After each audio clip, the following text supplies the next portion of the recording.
Wu Jin kembali memasuki dunia arwah. Dia juga kembali bertemu dengan sang pria misterius. Ia menganggap bahwa kontrak mereka sudah selesai karena ia sudah berhasil membantu arwah Min-uk mendapat keadilan. Namun Wu Jin lupa bahwa sebelumnya ia tak selesai membaca kontraknya, yang ternyata kontrak itu berlangsung selama 6 bulan dan Wu Jin wajib menyelesaikan setiap kasus, atau Wu Jin harus menerima kenyataan bahwa dia sudah meninggal. Wu Jin pun tersadar dan sudah berada di rumah sakit. Anehnya, dokter menyatakan bahwa Wu Jin dalam keadaan normal dan sehat, padahal baru saja tersengat listrik bertegangan tinggi. Hiju tak bisa percaya begitu saja pada perkataan sang dokter. Namun Wu Jin berkata bahwa kontraknya belum selesai.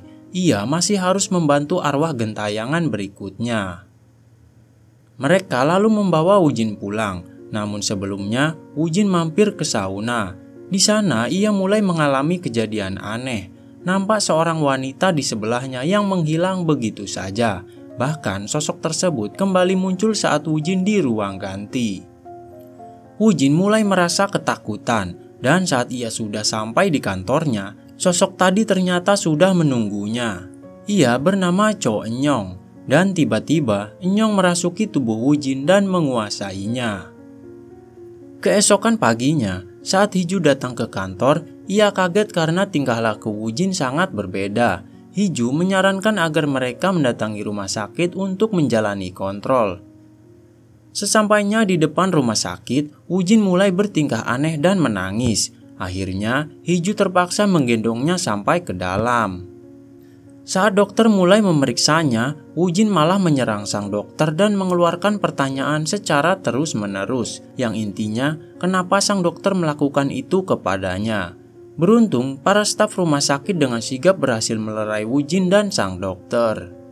Tak sampai di situ, Wu Jin kembali membuntuti sang dokter dan kembali menyerangnya.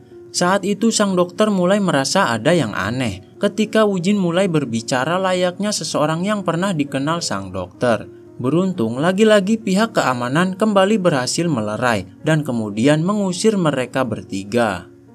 Hiju lalu bertanya kenapa Wu Jin melakukan hal itu. Namun Wu Jin berkata bahwa ia tidak ingat apa-apa. Dan tiba-tiba Wu Jin mendengar suara seperti sesuatu yang jatuh. Dan Wu Jin mendapat penglihatan saat dimana Cho Enyong jatuh dari atap rumah sakit. Sesampainya di kantor, Gyun-woo menemukan sebuah artikel yang merujuk pada kasus bunuh diri di sebuah rumah sakit. Namun sayangnya tidak ada keterangan pasti siapa nama korban dan informasi tentang rumah sakit pada artikel tersebut.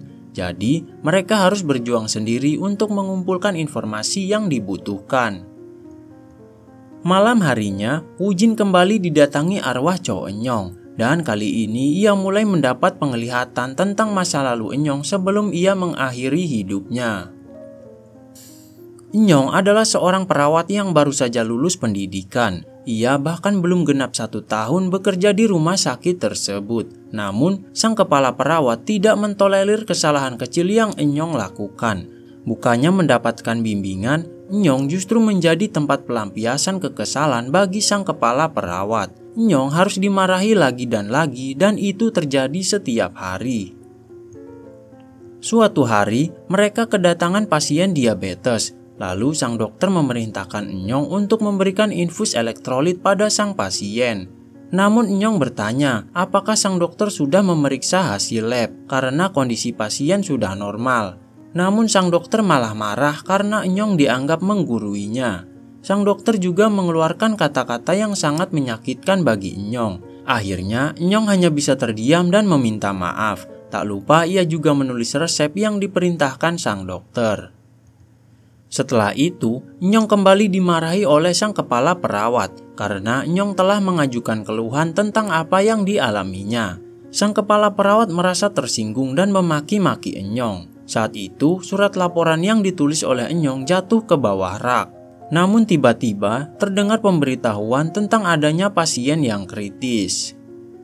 Ternyata pasien itu adalah pasien yang sebelumnya Enyong tangani. Pihak keluarga pasien histeris dan mulai menyalahkan pihak rumah sakit. Namun saat itu, sang dokter malah menyalahkan Enyong atas apa yang telah menimpa pasien. Enyong berusaha membela diri dan berkata bahwa sebelumnya dokter itu sendirilah yang memerintahkan Enyong untuk memberikan infus elektrolit.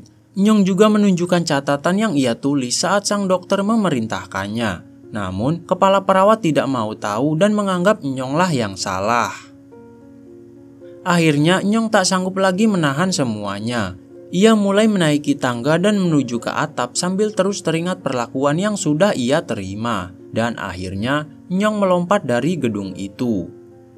Dan episode ketiga pun selesai. Jangan lewatkan kelanjutannya hanya di RTS Cinema.